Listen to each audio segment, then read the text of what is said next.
হে যুবক, তুমি পাহাড় সমপরিমাণ গুনাহ করে ফেলেছ।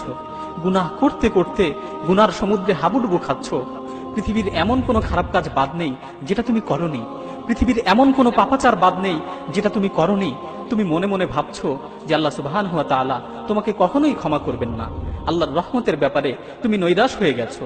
কিন্তু জেনে রাখো, আল্লাহ তাআলা তোমাকে লক্ষ্য করে বলছেন, ইয়া ইবাদিয়াল্লাযীনা আসরাফু আলা আনফুসিহিম লা তাকনাতু মির রাহমাতিল্লাহ ইন্নাল্লাহা ইয়াগফিরুয যুনুবা জামিআ ইন্নাহু হুয়াল গফুরুর রহিম।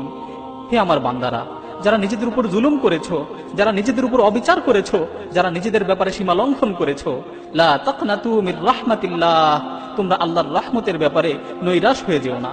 তোমরা আল্লাহর রহমতের ব্যাপারে নৈরাশ হয়ে যেও না। ইন্নাল্লাহা ইয়াগফিরুয যুনুবা জামিআ, নিশ্চয়ই আল্লাহ তাআলা তোমাদের সকল গুনাহকে ক্ষমা করে দিবেন। নিশ্চয়ই আল্লাহ তাআলা তোমার জীবনের সমস্ত গুনাহকে ক্ষমা করে দিবেন।